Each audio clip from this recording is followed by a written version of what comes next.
Olá, pessoal. É uma grande satisfação estar aqui nesse espaço mais uma vez para fazer essa interação sobre o processo penal.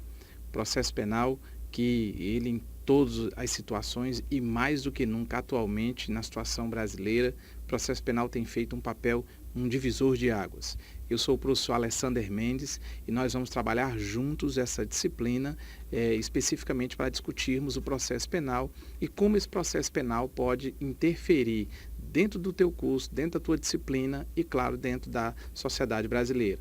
E a primeira coisa que nós vamos começar aí nesse nosso primeiro encontro, a primeira coisa que nós vamos tratar é de conduta delitiva. Nenhum processo penal ele vai se iniciar sem que antes alguém tenha praticado uma conduta delitiva. E o que é essa conduta delitiva? É uma conduta infracionária. Por exemplo, eu estou colocando a minha mão aqui sobre esta mesa. No momento que eu coloco a minha mão sobre esta mesa, a pergunta que eu faço é: existe alguma lei que proíbe que especificamente eu, colocando a minha mão sobre a mesa, é crime? Não, então eu posso fazer. No direito penal é assim: o que não é proibido é porque é permitido. E quando você comete uma infração, olha, muito cuidado, preste atenção. A palavra que eu citei foi infração, porque infração ela é gênero, da qual nós vamos dividir ela em duas espécies. A infração ela pode ser uma contravenção ou a infração pode ser um crime. Se for uma contravenção, é porque está dentro de uma normatização jurídica, na qual essa norma jurídica vai discutir todas as contravenções, que é a Lei 3.688. Por outro lado, você pode cometer um crime. E se você cometer um crime, aí não. Quem vai acobertar é o famoso Código Penal. Então você tem que ter o cuidado. Quando alguém fizer uma conduta, aí você diz, ela é uma infração? Se for uma infração, ela vai envolver ou uma contravenção ou um crime. De tal forma que toda e qualquer conduta que nós venhamos a fazer, a primeira coisa que vai acontecer é você noticiar. A partir de hoje, ninguém mais chega numa delegacia para dizer que quer registrar uma queixa ou um crime. Porque queixa e crime é uma ação penal. O nome da ação penal é uma ação penal privada. Aí eu chamo ela de queixa. Ação penal pública, aí eu chamo ela de ação penal pública, eu chamo ela de denúncia. Então, ao chegar numa delegacia, você não vai apresentar ou uma queixa ou uma denúncia, mas você vai fazer a notitia criminis. Perceba? Pegou aí? Notitia criminis. Não, professor, não vou falar isso porque o próprio agente policial vai achar que eu não sou uma pessoa normal. Então você chega na delegacia e diz, eu quero noticiar um crime. E aí aquele escrivão, aquele delegado, que é o responsável pela autoridade policial, quando você diz que vai noticiar um crimes, ele vai perceber três coisas que ele pode fazer. Ou ele vai fazer um TCO, ou ele vai fazer um inquérito, ou ele vai registrar um boletim de ocorrência. Um boletim de ocorrência é uma mera informação que o Estado está tendo conhecimento de que você sofreu uma infração. Quando alguém faz ou uma contravenção ou um crime, aí não. Ou ele registra um TCO, ou ele vai deflagrar a abertura de um inquérito. Qual é a diferença entre um TCO e um inquérito? A diferença é muito simples. Um TCO, que é chamado de termo circunstanciado de ocorrência, o TCO, ele na verdade é para aquelas infrações de menor potencial ofensivo. Não entendi, professor. É assim, todas as vezes que alguém cometeu um crime, que você descobre aí lá qual é o crime, você vai embaixo de todo o crime e tem uma pena. Se a pena for de até 2 anos, então eu vou fazer um termo circunstanciado de ocorrência. Eu, autoridade policial. Se a pena for mais de 2 anos, aí não. Passou de 2 anos, aí você vai fazer um inquérito policial. Então vamos lembrar, se alguém comete uma infração, o primeiro lugar dessa infração do conhecimento é exatamente a autoridade policial, delegacia de polícia. E a delegacia de polícia pode fazer o quê? 3 coisas. Ou ela vai fazer um BO, ou ela vai fazer um inquérito, ou ela vai fazer um termo circunstanciado. Um BO é uma mera notícia de informação. Perdi a minha carteira andando no ônibus da Transcol, de Teresina até o Porto Alegre. A autoridade policial não vai botar todas as viaturas atrás da sua carteira, então registra um boletim de ocorrência. Agora, se você faz uma conduta em desrespeito ao pudor num Teresina Shopping, então naquele momento, indo a vítima a uma delegacia, você vai ter uma infração de menor potencial ofensivo, portanto a pena é menor de que 2 anos, e aí o delegado vai fazer um TCO. Mas se você comete um crime, por exemplo, furtou a carteira de alguém, você não, que é um cidadão do bem, né?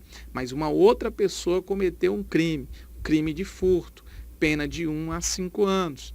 Então o que acontece? Como a pena ultrapassa 2 anos, a pena máxima, ele vai fazer um inquérito. Beleza? Então acompanha com a gente aí que o inquérito policial, naquele que vai ser deflagrador de um procedimento futuro de uma ação, pelo bem que você quer a sua mãe, pelo bem que você quer o seu pai, não esqueça dessa informação. Inquérito policial não é procedimento judicial. O inquérito é um procedimento administrativo e não judicial. Acompanha conosco aí um conceito de inquérito, que diz que é um conjunto de diligências porque é um conjunto de ações feitas pela autoridade policial, judiciária, visando elucidar as infrações penais. Está lembrado que a infração? Infração penal é o quê? Ela é gênero, da qual eu divido ela em 2 espécies, contravenção ou exatamente inquérito, das quais e sua autoria, quando os fatos que a polícia de segurança pretendia previr não puderam ser evitados. Ou então, aqueles fatos que a polícia de segurança nem sequer imaginava que pudesse acontecer, mas a vítima foi lá e simplesmente deflagrou o acontecimento. Vamos resumir o que é o inquérito. Inquérito é um procedimento administrativo. Professor, é da justiça? Não. Pelo bem que tu quer a tua mãe, não é um inquérito judicial. Ele é um inquérito administrativo, presidido, se for inquérito policial, por um BEL. O BEL é o do chiclete com banana? Não. O BEL é o bacharel em direito, porque a lei diz que todo e qualquer delegado de polícia, ele tem que ser um bacharel em direito. Então, sendo assim, está muito fácil. Qual é a natureza jurídica? Olha aí na tua tela aí. A natureza jurídica do inquérito policial é uma natureza administrativa.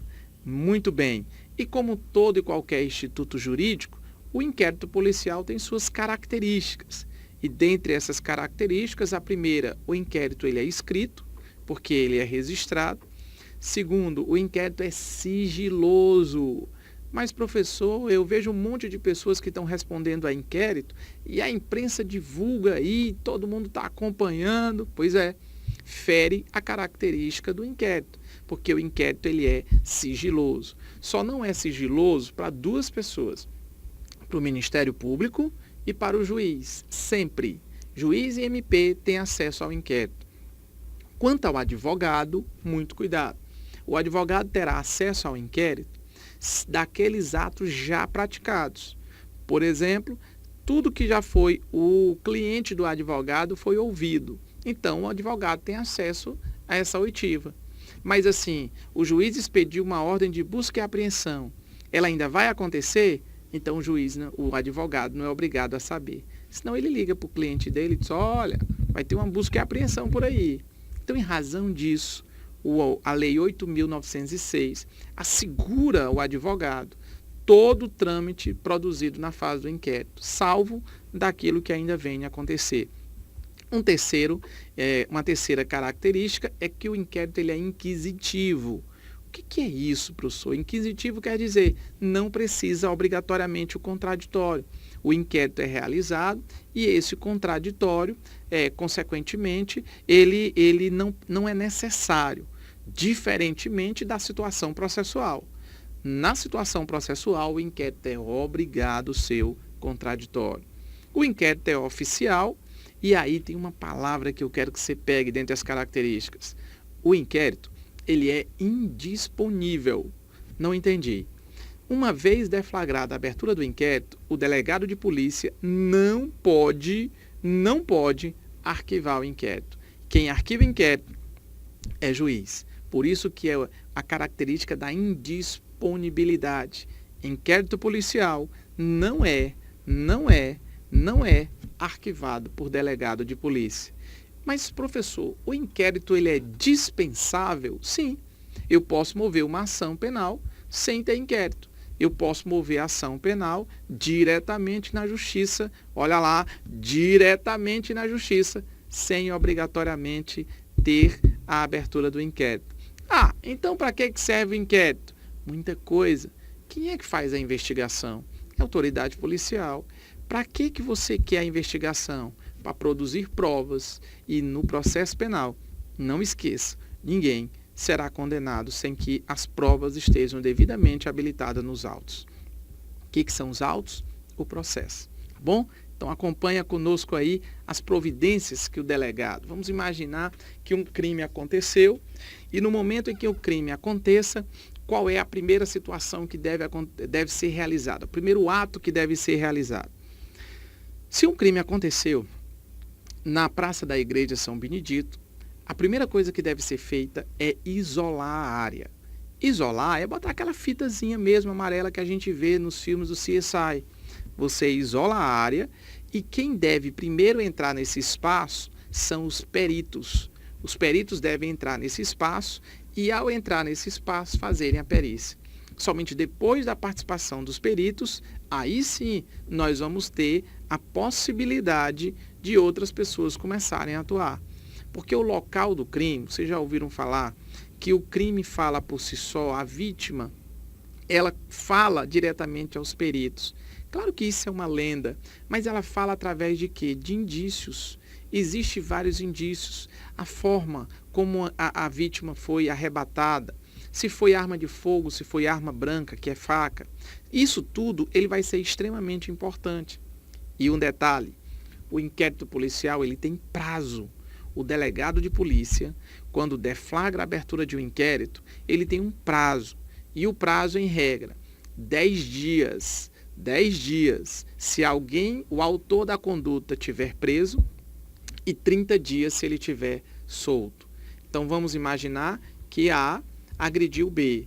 Então A foi preso? Foi, pois o delegado vai ter 10 dias para concluir esse inquérito. A agrediu B, mas fugiu. Ele está solto? Então o delegado tem 30 dias. Esse prazo pode ser prorrogado? Pode sim, o prazo pode ser prorrogado sem problema nenhum. O cuidado especial é quando nós estivermos falando do crime de tráfico de drogas. No crime de tráfico de drogas, o prazo não é de 10 dias preso, mas de 30. E o prazo não é de 30 dias solto, mas de 90, por causa da Lei 11.300. Essa lei, ela rege, a lei sobre o tráfico de drogas, ela trata especificamente de um prazo diferenciado, é uma lei especial. E aí nós vamos dar uma outra dica, que quando o crime for praticado de competência da Polícia Federal, da Justiça Federal, Polícia Federal, que aí não, preso 15 dias, solto 30 dias, ok? Muito bacana. Então vamos lá, o inquérito policial, ele, quando é concluído, ele é encaminhado a quem? Ao juiz. O juiz, então, ele vai ter esse cuidado. Você me dá um inquérito, me dá aí um inquérito. Você está me dando um inquérito. Opa, você é o delegado de polícia. Quando eu pego esse inquérito, eu digo, não, que tipo de ação é essa? Se for uma ação penal privada, ele entrega para a vítima, para o representante da vítima, que aí a gente chama de querelante. E esse vai oferecer uma queixa. Por isso que o nome é queixa, porque é uma ação penal privada, queixa, querelante. Mas se for uma ação penal pública, eu vou entregar para o Ministério Público. E o Ministério Público pode, no momento que recebe o inquérito, fazer 3 coisas. Anota aí no teu caderno. Depois que eu entrego o inquérito do juiz e o juiz encaminha para o MP, o MP pode fazer 3 coisas. O MP pode oferecer a denúncia, que é uma ação penal pública, ele pode pedir o arquivamento ou ele pode pedir diligências. Se ele oferece a denúncia e o juiz recebe, nasceu o processo. O processo só nasce quando alguém oferece a ação e o juiz recebe. Porque pode acontecer a hipótese de você oferecer a ação e o juiz não receber. Se o juiz não receber, então não tem processo. Ok? Beleza? Então, arquivado o inquérito é quando o MP pede ao juiz e o juiz concorda. Dá uma olhada aí no teu slide que ele dá o conceito de arquivamento de inquérito. Cabe ao juiz, a requerimento do Ministério Público. Este, de acordo com o princípio da obrigatoriedade, deve formular um juízo de valor sobre o seu conteúdo, para avaliar a existência ou não de elementos suficientes para fundamentar a acusação. Se o juiz concorda com o MP que pediu, morreu o processo. Tudo aquilo que o delegado fez está perdido? Teoricamente não, mas não vai ser deflagrada a ação. Por quê? Porque quando a gente trata, vê aí no teu slide, vê aí na tua telinha, quando você trata de inquérito, de crime, você tem que ter o cuidado de ação penal. Olha no teu slide que a gente está dividindo a ação penal em duas. Ação penal pública, como é que eu chamo ela? Denúncia, muito bem, ponto para você. Se for uma ação penal privada, como é que eu chamo ela? De queixa. Só que a ação penal pública, ela se divide em duas. Ação penal pública incondicionada, olha o nome, incondicionada. Quer dizer, eu para mover a ação, não preciso de que ninguém autorize, tá bom? E eu tenho uma ação penal pública condicionada. Olha o nome, condicionada, quer dizer, tem uma condição. Qual é a condição? Ou a vítima autorize, ou o Ministério da Justiça autorize. Já quando a gente estiver falando de uma ação penal privada, aí não. Lá o Estado vai dizer assim, você é vítima, você é representante da vítima, tome a decisão. Nessa ação penal privada, você tem ação penal privada exclusivamente privada, é um termo utilizado. Por quê? Porque você pode mover a ação, a vítima, portanto, vamos imaginar uma lesão corporal. A vítima sofreu uma lesão e a vítima está cobertada, está adoentada. O CAD pode mover a ação por ela. Quem é o CAD? Cônjuge, ascendente, descendente e irmão. Na ação penal privada exclusivamente, eu posso mover, os meus familiares podem mover por mim. Diferentemente da ação penal personalíssima. Olha o nome, personalíssimo. Você deve estar ouvindo aí em casa. Você é uma pessoa personalíssima. Ninguém te substitui, pois é o tipo de ação. E a gente só tem um crime de ação penal privada personalíssima, que é o crime de induzimento a erro no casamento, que é o artigo 236 do Código Penal. E aí você tem um outro tipo de ação penal, que é a ação penal privada subsidiária da pública. Olha o nome, subsidiário da pública. Não entendi, professor. Vou lhe explicar. É uma ação penal pública, mas o MP não oferece no seu prazo. E o MP tem prazo? Tem. Delegado não tem prazo? MP também tem. MP, que é o Ministério Público, o titular da ação. Você lembra da Constituição Federal, lá no artigo 129, inciso 1º? Ele diz assim, compete privativamente ao Ministério Público oferecer as ações penais públicas. Diante disso, olha que coisa magnífica, o MP é o titular da ação. Mas se ele não oferece dentro do prazo dele, qual é o prazo dele? 5 dias preso, 15 dias solto. O prazo dele é bem apertado. Mas se ele não oferece, a vítima pode contratar um advogado e ele oferecer pelo MP.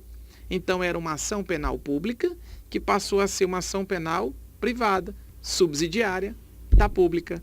Olha como é legal, olha como é fácil, olha como você não teve dificuldade aí nenhuma em entender a ação penal. Não é legal isso? Está muito fácil. A ação penal pública e a ação penal privada. Essa ação penal não quer dizer que o processo ainda nasceu. Você tem a ação penal, mas essa ação penal, para vir a surgir um processo, é preciso que aconteça o quê? Que o juiz receba esse processo. E quando o juiz receber esse processo, aí não. Aí ele recebeu a ação, desculpa, então agora nasceu um processo.